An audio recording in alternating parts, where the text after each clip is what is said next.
1992 graduate, the Brown Trail School of Preaching. He went on from there to earn a degree in Bible and a master's of ministry from Freed-Hardeman. And then in 1996, he graduated from South Texas College of Law, and he continues to practice law in Houston, Texas. So we're thankful that we found an honest lawyer, and we're close, and that we took the opportunity to let him come and speak to us. He's a member of the Katy Church of Christ. He's been there since 1996. He serves as a deacon, head of the youth committee. He serves as an auxiliary staff writer for Apologetics Press, usually on legal issues that are coming up, and I really appreciate reading those when you contribute. If you're interested in some of the impact of especially Supreme Court cases involving Christianity and how they impact, then you definitely need to read his work. He preaches for various congregations in and around the Houston area. And interestingly, he was born in Auckland, New Zealand, while his parents served as missionaries, which will make my children very jealous. He's been married to Sheila for 28 years. They have 2 children, Peyton and Megan. We're thankful he's here today to preach on the topic of when Jesus stopped by. So please give Kevin Cain your full attention.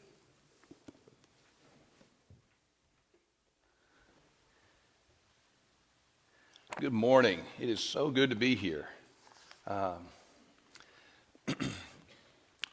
get it. Brown Trail graduate, Freed-Hardeman Bible degree, undergraduate and master's in ministry, and then I get this question all the time. Why did you become an attorney?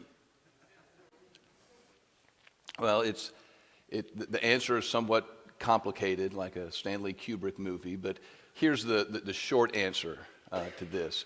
I don't think it's a coincidence that the point in time in my life when I made the decision that I wanted to be an attorney was after I had been working for 2 years in West Texas as a youth minister with Mike Vestal.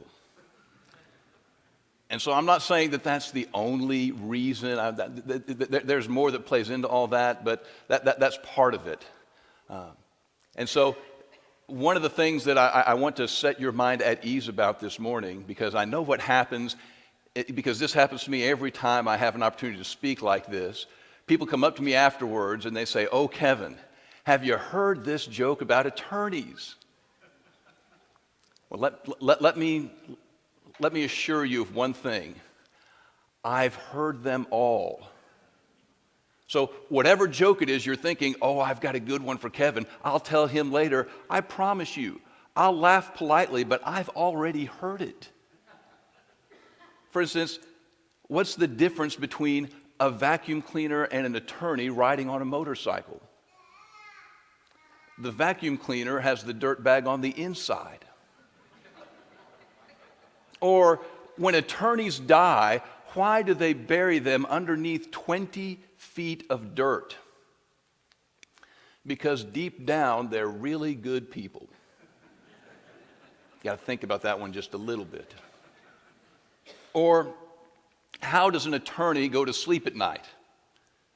Well, first they lie on one side and then they lie on the other. And that's just one of the many that I already know. I've heard them. So let's move on to something more important, like the topic we have this morning, which is when Jesus dropped by. I think that's a great topic.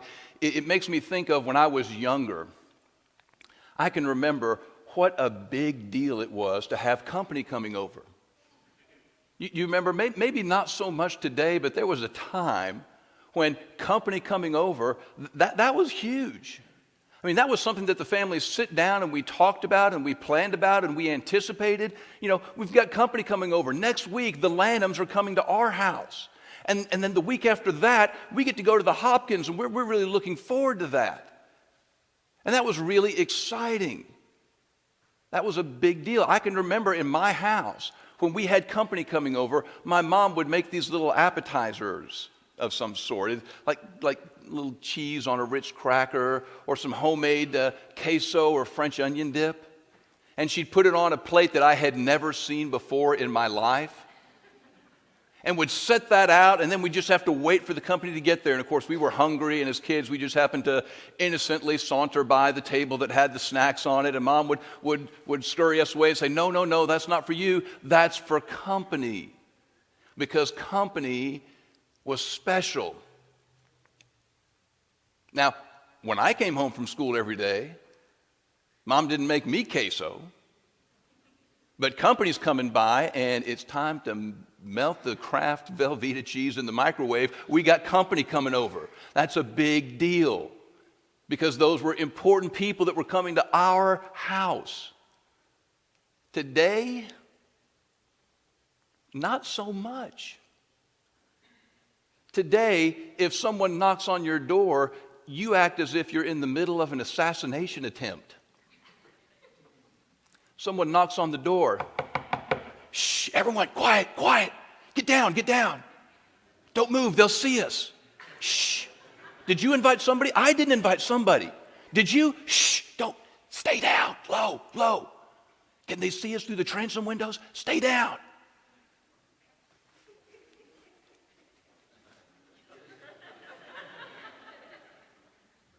Because if they see us, they'll keep knocking.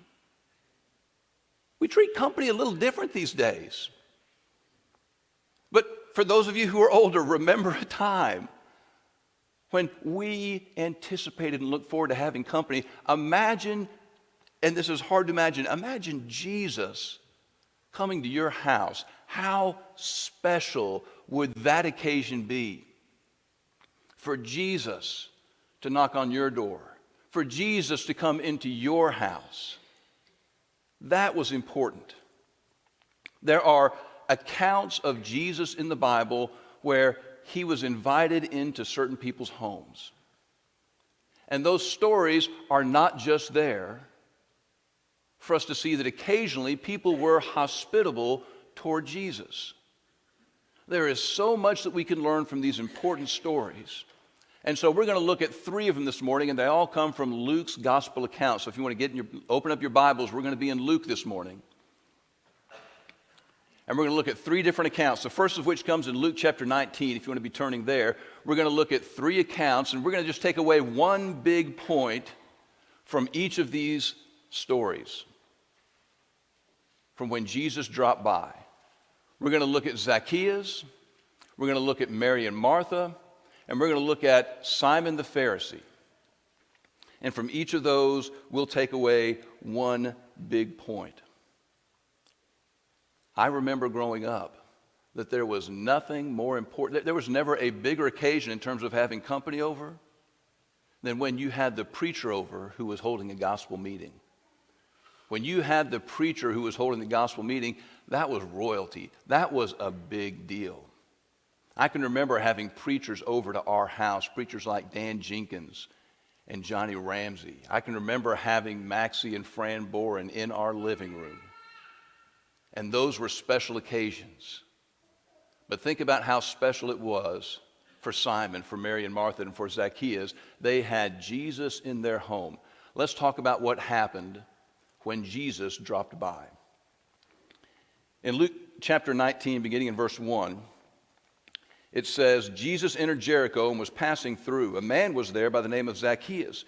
He was a chief tax collector and was wealthy. He wanted to see who Jesus was, but because he was short, he could not see over the crowd. So he ran ahead and climbed a sycamore fig tree to see him. And since Jesus was coming that way, when Jesus reached the spot, he looked up and said to him, Zacchaeus, come down immediately, for I am going to your house today. So he came down at once and welcomed him gladly. And all the people saw this, and they began to mutter, he has gone to be the guest of a sinner. Now again, there's a lot that we can take away from the story. But here's one thing I want to emphasize. One big point from this lesson. Jesus associated with outcasts. We might call them geeks or dregs of society, pariah, losers, outsiders, misfits, outcasts. Jesus associated with these kind of people. Think about the situation, the status that Zacchaeus had.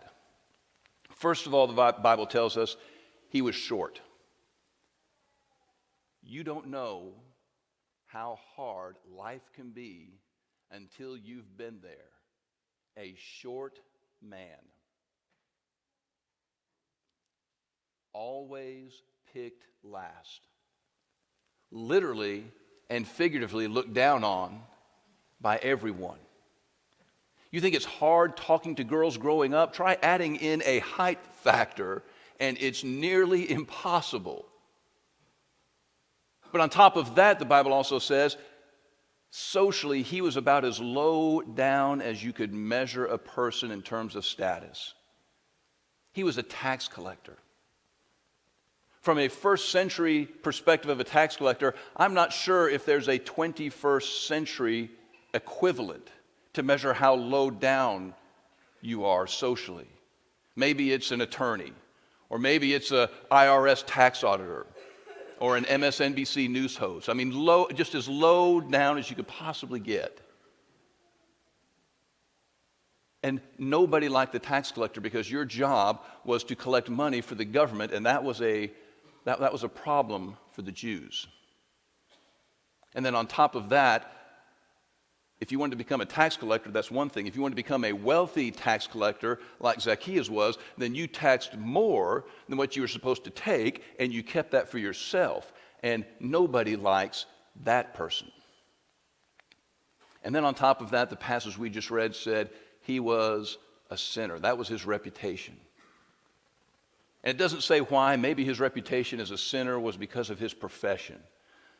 But either way, he was a religious outcast. He was on the outside looking in. He was nobody's friend. We're good at judging people. We're really good at it, in fact.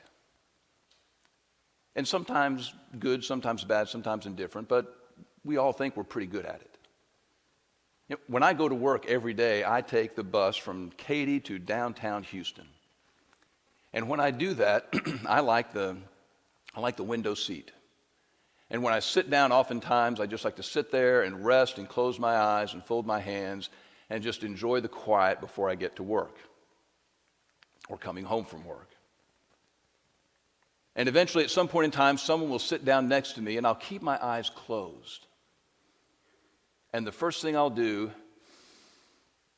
is smell. Because, you know, there are some nationalities that have a distinct smell, and sometimes I can smell and I can tell where a person is from. Or I can smell and I can tell what they fried for dinner last night. And then after I've taken in that little bit of information or possibly misinformation, then I open up my eyes and I start taking a little bit more. And I look over and I can see skin color. I can see if there's maybe a wedding band or a nice watch. I'll look at the clothes, the shoes. I'll look at the briefcase and the purse or the handbag as to how nice it is. I'll look and see how tall or short, how fat or thin, male or female, and I take in all this information. And you know what? I'll be honest. At the end of the day, there are some people that I would prefer not to sit with. I mean, it's a pretty easy call. Would I rather be sitting next to a tall, attractive, well-dressed woman who smells like flowers? Or a very rotund foreign man who reeks of cigarette smoke and fried fish? I'm pretty good at making that judgment call, for me at least. We're good at doing that because there's some people we'd rather be with and some people we'd sometimes just rather not. You walk into a room like this auditorium, but think of someplace, like a classroom or someplace where maybe you don't know anyone. And you look in, and the first thing you do is you look around and you're looking for someone who looks a little bit like you. Someone that you think maybe you might have something in common with. And as you go around and you're sort of taking this little mental survey of who's in the room, there are some people who land on the as if list. The as if list is the people who say, hey, Kevin, would you talk to that person? And my response would be, as if? No, that's not going to happen. Now, there are some people who might land on the, I might talk to them, maybe, we'll see. But those people who would very quickly land on my as if list, that's probably the first person that Jesus would go and talk to.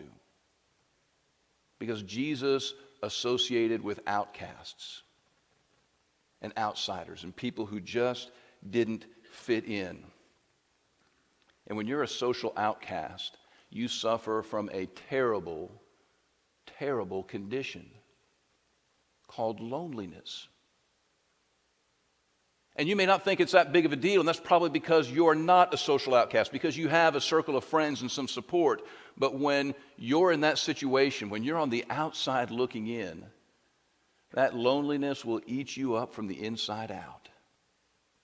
And you are just hoping and waiting for some kind person to extend their hand of compassion and place it on your shoulder and say, for I'm coming to your house today. You remember the words of Jesus. He said, I was thirsty, and you gave me drink. I was a stranger, and you welcomed me. I was naked, and you clothed me. I was sick, and you visited me. I was in prison, and you came to me. Matthew chapter 25, verses 35 through 36. He's describing people who are outcasts, who are outsiders, who don't fit in, and how they need our compassion. These people who don't fit in, they're in need of our recognition, they're in need of our help, and they're in need of our compassion. Colossians chapter 3, verse 12 says, put on then as God's chosen ones, holy and beloved, listen, compassionate hearts, kindness, humility, meekness, and patience. That's describing the kind of person that Jesus wants us to be, that he was, someone who would associate with people that no one else would associate with. I remember when I was in college heading home from Louisiana to Florida. And I don't remember where I was. It was Sunday morning. This was pre-Google. And I was just traveling along on Sunday morning. I was somewhere in Mississippi or Alabama. And it was time for worship services, and I drove into a town, and I just started driving around, looking for the church district. And I found it, and I found a church building that said Church of Christ, and so I said, great, and I went inside, and I remember standing there in the foyer, and there was a lot of people walking around, and, I don't even know what city I'm in. And I don't know a soul here. And I remember an elderly couple came up to me and introduced themselves to me and said, would you like to sit with us? And I thought that was kind of strange, but I said, sure. And then after worship services, they said, would you like to come have a meal at our house? And again, I thought that was kind of strange, but I said, yeah, sure. And I remember thinking to myself, why are they asking me? What do I have to offer that they would invite me to sit with them, that they would invite me to share a meal with them? You know what it was that I had to offer them? It was nothing. I had nothing to offer them.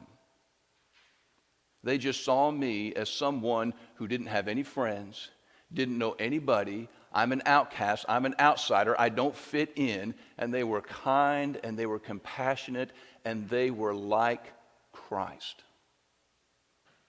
Because Christ associated with outcasts. We're going to obviously recognize differences amongst ourselves and in other people. But we should never let our ability to recognize and see those differences keep us from extending kindness and compassion to those people, especially to people who just don't fit in. When Jesus dropped by, he associated with outsiders. Let's look at the second account that comes in Luke chapter 10, beginning in verse 38. If you would turn your Bibles there, Luke chapter 10.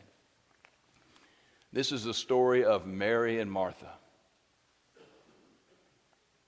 In Luke chapter 10, in verse 38, it says, "As Jesus and his disciples were on their way, he came to a village where a woman named Martha opened her home to him. She had a sister called Mary who sat at the Lord's feet listening to what he said, but Martha was distracted by all the preparations that had to be made.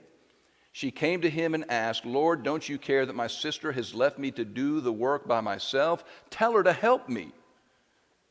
And the Lord answered, 'Martha, Martha, you're worried and upset about many things, but one thing is needed.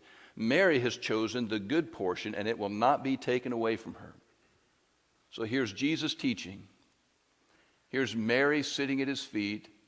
And then there's Martha, who is, in my mind, probably preparing food. And she asks Jesus, "Tell my sister to help me get ready." And Jesus responds in such a way that he talks about and emphasizes what's really important in life. "Martha, Martha, you are concerned and worried about many things, but one thing is needed." And Mary's chosen that good portion, that one needful thing. See, Jesus is talking about something that's so important in life and yet so hard to master. In fact, very few people even try to master this principle in life. And it's our one big point from when Jesus dropped by the house of Mary and Martha. God-centered priorities. That's our one big point. Now, I'm not saying that you should not be concerned with being hospitable. That's one of the qualifications for an elder in 1 Timothy chapter 3, verse 2. I have no doubt that before Jesus left the house of Mary and Martha, that Jesus would thank Martha for her hospitality. That's a good thing. But what we want to do is recognize that while there are good things, we also need to recognize and be aware of the fact there are better things and there are best things. There are things that we need to prioritize in our lives. And that can be kind of hard to do sometimes. Godly, Christ-centered priorities. You know, Jesus talked about this principle in Matthew chapter 23 when he talked about the kind of the odd, strange practice that the Pharisees had where they would tithe the spices in the back of their cupboard. And what Jesus doesn't say is, you know, that's kind of strange that you go that far.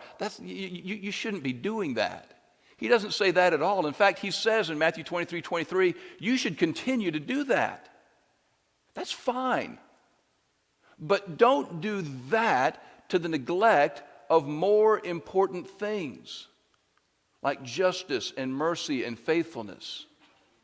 And Jesus calls those things weightier matters, which is another way, maybe we might say it, more important. The other's important, that's fine, but there are some things that are more important. And Jesus is saying, and Pharisees, you need to learn how to prioritize those things in your life, because you might be getting them out of order and putting too much emphasis on them. We need priorities. In Matthew 22, verse 37, when Jesus said, "Love the Lord your God with all your heart and with all your mind and with all your soul," that word "all" is another way of saying priority. This is a priority. Love the Lord your God with all, everything you have. This is important. This is a priority.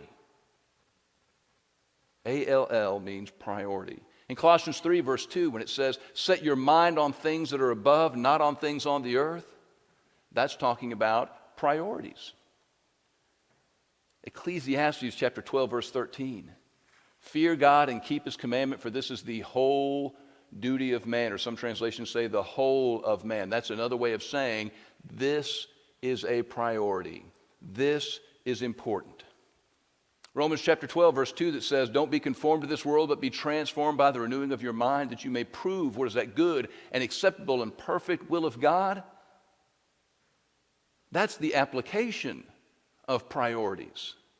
Because if I fear God and I keep His commandments, then it's going to reflect the way that I live, and I'm not going to be like the world. I'm going to be transformed. I'm going to be different, and I'm going to live the Christian life, and that's going to reflect the priorities in my life. Or Matthew 6, verse 33, which sounds a lot like what Jesus said to Martha. But seek first. One thing is needful, but seek first the kingdom of God and His righteousness. And all these other things that may be important, but not as important, I'll take care of those. Food, clothing, drink, yeah, those are important things. I'll take care of that for you. You focus on the more important, the weightier matters. Those should be a priority. Wouldn't it be interesting if we could poll our friends and ask them, what do they think is your priority in life? They know you, they see you, what you do and what you talk about. Would it be interesting to know what they think is a priority in your life and in mine? What would they say? Video games, movies, football, Cowboys, Aggies, Pokemon, whatever. I think that'd be fascinating to know what other people see in us as to what they think is important to us. What's a priority in my life? We've talked about this before. Do you have a friend who's a vegetarian? Now, if you're sitting there and you're asking yourself, do I have a friend who's a vegetarian? The answer is no. Because if you have to stop and think about it, you clearly don't know that you clearly don't have a friend who's a vegetarian, because if you did, you would know, because they've told you over and over and over again. By the way, I'm a vegetarian, and I don't eat any meat. Oh, I may have not told you this, I'm a vegetarian. And I can't eat that because I'm a vegetarian. And I eat this way because it's so much better for me than what you eat, because I'm a vegetarian. And this is going to cure every disease and every problem and every ailment you've ever had. It's going to clear up your acne and your asthma and your bronchitis. It's going to take care of everything. You're going to live better. You're going to breathe better. It's going to give you the super ability to look down your nose at other people. I'm a vegetarian. I don't know if I've told you that before. And the reason why you know that is because that is a priority in their life. When something is a priority in someone's life, other people around them will know about it. Do other people know that Christ is a priority in my life? Am I reflecting and living out the priorities that I have in my life? In 1924, there was a man by the name of Bill Havens who was favored to win the Olympic gold in canoeing that year in Paris. And he found out just a few months before he was supposed to compete that his wife was going to have their first child right about the time that he was supposed to be at the Olympics. And his wife assured him, everything will be okay, I'll be fine. But Bill made the decision that he would not go to the Olympics, which surprised his friends. They thought, the Olympics, a gold medal, once in a lifetime. But on August 1st, 1924, Bill Havens was there and welcomed his son, Frank Havens, into the world. And while he often wondered what it would have been like, what could have happened had he been to the Olympics, he never regretted the decision that he made. He poured his heart and his soul into that little boy. And by the way, he instilled in him a love for water and the rapids and canoeing. And 24 years later, his son Frank went to the Olympics in Helsinki, Finland that year. And the day after Frank competed, he sent a telegram to his father. And it said, "Dear Dad, thanks for waiting around for me to be born 24 years ago. I'm bringing home the gold medal that you should have won. Signed, your loving son, Frank." While his friends questioned him, he wanted his family to know that family in his life was a priority And nothing, not even a gold medal, was more important than his family. His priorities were reflected in the way he lived his life and the decisions that he made. We can be so busy with good things that we forget about things that are best.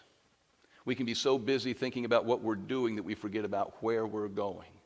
We need to have Bible-based, Christ-centered priorities. And finally, let's look at Simon the Pharisee in Luke chapter 7, beginning in verse 36. Jesus enters the house of a Pharisee. And in Luke 7, we read this. When one of the Pharisees invited Jesus to have dinner with him, he went to the Pharisee's house and reclined at the table.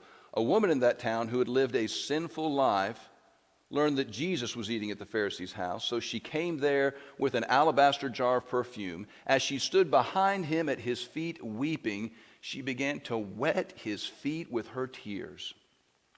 Then she wiped them with her hair, kissed them, and poured perfume on them.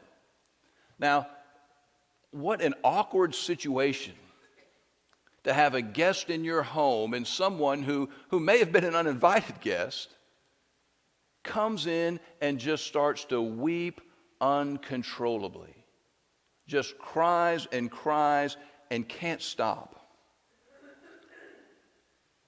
And then, not only that, she cries enough tears that she can wash Jesus' dirty feet.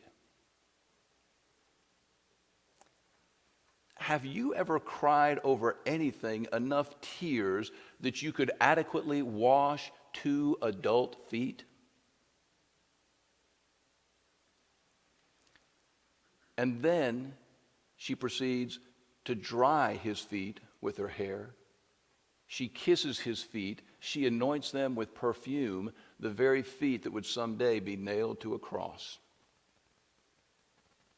Here's the one big point we take away from when Jesus dropped by the house of Simon the Pharisee. We should be heartbroken over sin. This woman's clearly upset. She's more than just a little agitated. I mean, she cries and she cries and she cries. And the text does not tell us explicitly why she's crying, but I think we get a pretty good idea as to the reason why in verse 37. See, she had a reputation in town. She was known to be a sinful woman. And I think she was suffering from the same problem that Isaiah had in Isaiah chapter 6. When Isaiah sees that scene and he sees the Lord who is holy, holy, holy. And as he's watching that scene, all that Isaiah can say in response to that in Isaiah 6 verse 5 is, I am a man of unclean lips. Here is this sinful woman, and everyone knows that she is a sinful woman. And she stands next to the sinless, perfect Son of God, and all she can do is cry and cry. Her sins and her sinfulness has never been more obvious and more apparent than when she stands next to God in the flesh. And it's breaking her heart. She was heartbroken over sin. Joel 2 verse 13, the prophet wrote, tear your hearts and not your garments, which is another way of saying be heartbroken over your sin. In Acts chapter 2 verse 37, when the Jews heard the gospel and they realized it was their sins that crucified Jesus, it says they were cut to the heart. Their hearts were pierced. Their hearts were cut. Their hearts were broken over their sin and its terrible consequences. In Lamentations chapter 2 verse 11, it says, my eyes are spent with weeping. Have you ever cried so hard that you physically ran out of tears?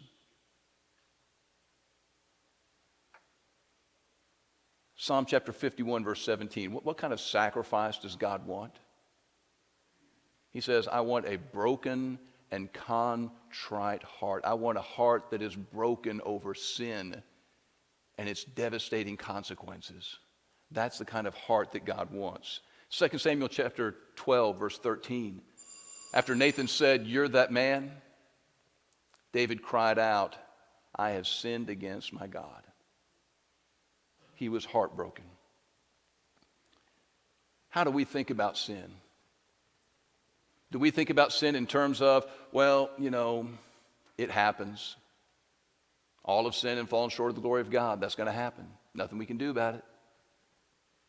Or are our hearts still soft and pierceable and cuttable and changeable and affectable, that God's word can still shape us, and that the recognition of our sin can break our hearts and cause us to cry and weep because of the condition that we're in?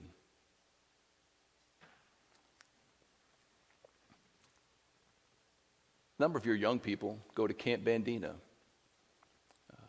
in the summertime every year. And I can remember, those of you who've been here before, who've been to Camp Bandina, you won't remember this because this was like 7 or 8 years ago. But I remember one night a young man coming forward among many teens, confessing sin. And we do what we traditionally do at Camp Bandina. We have a prayer for them, and then we do what we traditionally do. Everyone goes up and hugs on them and encourages them and loves them. And there was one young man I remember who went forward and just cried and cried and cried. And he cried so long and so hard that I remember people beginning to talk about him and saying, what is wrong with him? I mean, he must have done something really, really bad. And they started talking about maybe what could he have done that is this bad that he can't stop crying? Has he broken the law? Is he going to have to go to jail or go to court? Did he get his girlfriend pregnant? I mean, he must have done something terrible. You know what it was he did that was so bad that caused him to cry so hard? He had sinned. And his sin was breaking his heart. They were asking the wrong question. The question shouldn't have been, why is he crying so hard? The question people should have been asking is, why isn't Kevin crying? Why isn't Kevin weeping over his sins and his rebellion against God? Why isn't my heart broken over sin? That's the better question. Not someone who's brokenhearted over their sin and the terrible consequences that sin brings and the fact that Jesus had to die for them. Why am I not in tears? What's the condition of my heart? As we sometimes sing, my heart is hard, my soul so weak, the ways of evil cut so deep. I need you, Lord, to come inside and gently break my heart. We need to be people who can still today be heartbroken over sin. The reality is Jesus is never going to stand on your front porch and knock on your door and say, for I'm coming to your house today. That's never going to happen. But Jesus is standing at the door of your heart, and he wants to come in. Revelation 3 verse 20 says, behold, I stand at the door and knock. If anyone hears my voice and opens the door, I will come into him and eat with him and he with me. Jesus wants to be a permanent resident in your heart, a permanent guest in the home of your heart. And the question is, will we make room for Jesus in our heart, where outcasts are welcome, where priorities are focused on God, and where hearts can be broken over sin? There is so much we can learn when we look at the accounts of when Jesus dropped by. Thank you so much for your attention this morning.